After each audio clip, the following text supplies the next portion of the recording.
Yo, what's up mga kuya kuys? Kita ako mimi kuys. Yo, what's up mga kuya kuys? Puslan naman, nag-iayos na ito ng lababo.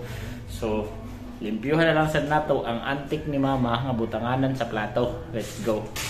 So, maudayin ni mga kuya kuys. So, ang antik na butanganan sa plato.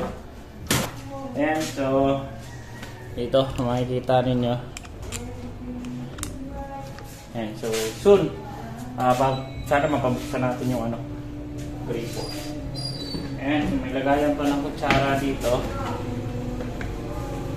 Kutsara ba ito dito? O kutsara, knife, etc. So, ayan. Ito. So, balilinisan natin to. And aalisin na natin tong pastil. Laging isara by Tijoy.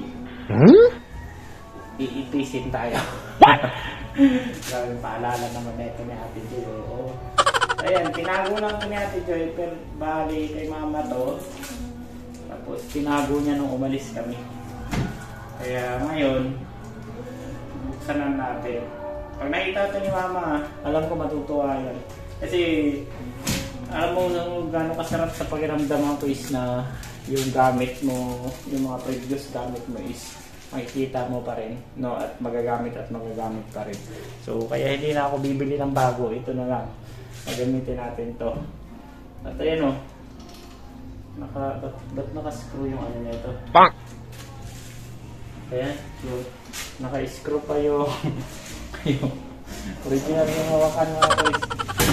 Diba? So, nasasarap pa naman siya. At least, di mapapasok ng ipis, butike, etc. Kaya sa nakaganto lang, diba? And ilalagay natin ito dito sa pinaka-side. Alisin natin dito yung sa inya natin.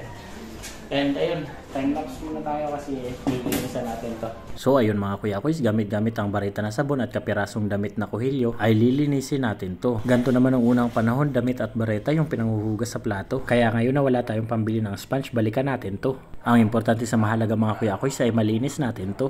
Okay na to mga kuya kuys kaysa sa bumili pa tayo ng bago. Wala pa naman tayong trabaho. At sa gantong paraan mga kuya kuys, naisip ko nga na mapapasaya ko yung mama ko. Sigurado kasi ako matutuwa yun pag napanood niya to. Ewan ko kung ako lang ba yung ganto. Basta't ang alam ko, masaya ako pag nakita ko yung lumang gamit ko na iningatan ng ibang tao. Hindi man natin ito may balik sa dating mukha na parang bago. Pero yung masarap dito mga kuya kuys, yung sentimental value nito. Akalain mo 10 taon na nang nakakalipas nang umalis kami dito. Subalit na panatili at magagamit pa natin to. Kaya nakakatuwa at nagpapasalamat talaga ako sa ate ko. Dahil itinago at pinahalagahan niya ang bagay na to. Di na natin tuloy kinailangan bumili ng bago. Sapat na to kasi marunong naman tayo makontento. At dito nga sa part na to ay babanlawan na natin ang mga to. Matagal-tagal din ang pagpapatuyo nito kaya hindi na natin ibinidyo. Kaya naman salamat kung nakaabot ka sa dulo ng video na to. Ako nga pala si AGB Kuya Kuys TV na nag-uumpisang bumuo ng sariling tahanan. At naniniwala din ako sa isang kasabihan na nag-umpisa tayo sa wala kaya wag tayo matakot mawalan. I have a dream, that's all I need. I'll make it happen with some work and belief. Know what I want, so I'll take it on. I've made mistakes, but mistakes make you strong.